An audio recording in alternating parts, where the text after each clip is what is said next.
So, yun guys, kagigising ko lang dahil Ramadan pa kami. Ayan, natutulog ako ng after ng first meal namin. Tapos, gigising ako ng 12 midnight para prepare na naman ako ng pang last meal nila dahil fasting na naman sila after 3 hours. Ayan. So, yun guys. Nakakapagod ang Ramadan. Ito yung ng isang OFW na hindi mo masanay-sanayan kahit na lagi yearly nagaganap. Yung pagod at puyat iniinda pa rin. Nakakaramdam ako ng panlalata guys. Kaya yun na gusto kong minom ng malamig na soft drinks. Ayan. Bago ako magluto, ayan, muna. Mayroon pa akong 30 minutes. Ayan. So, yun guys, ito nga. Kaya yung kilay ko nagkakaganito. Meron tayong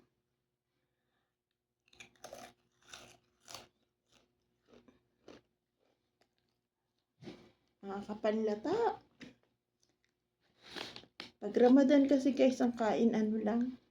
Madalang magkain ng rice. Puro tinapay.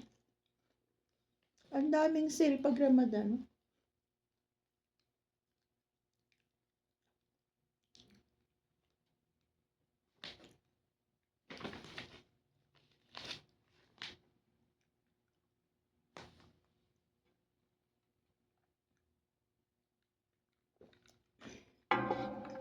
Maya-maya magluluto na naman ako ng Naglabas na ako ng karne ng camel.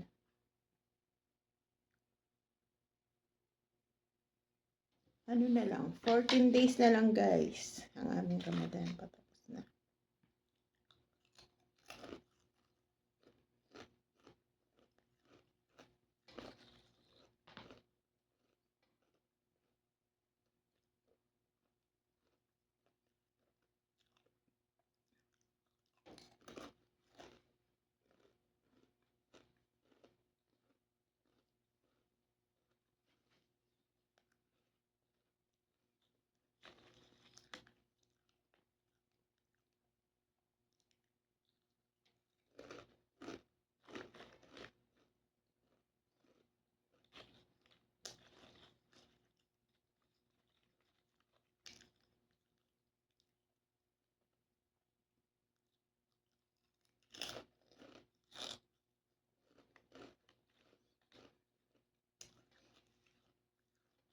Paminsan-minsan kumain tayo ng bawal.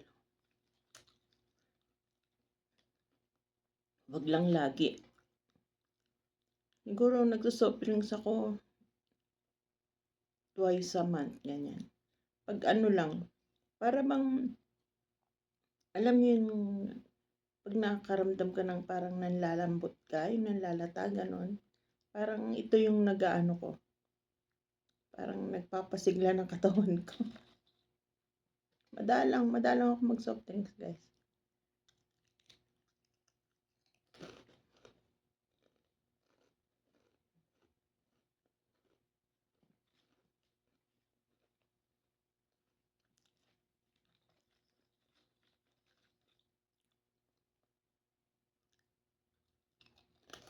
Magana mata ka.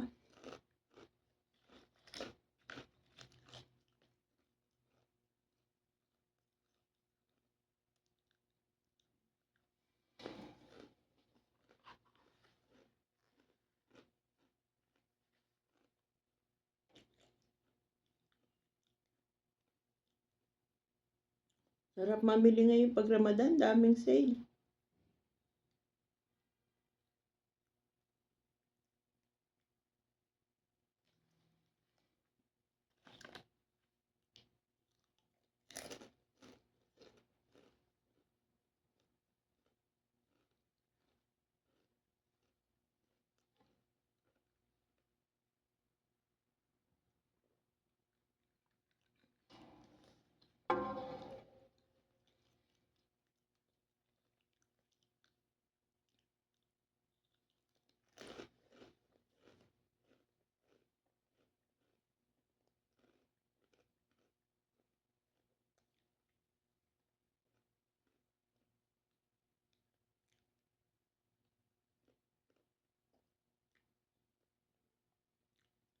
Halos kalahati ang ano, 50%.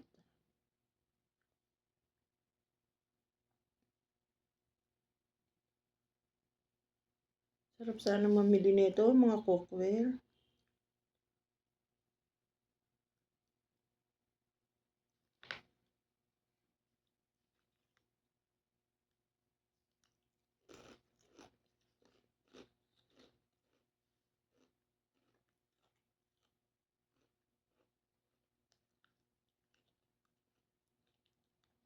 Hyper Alwafa.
So, paano guys?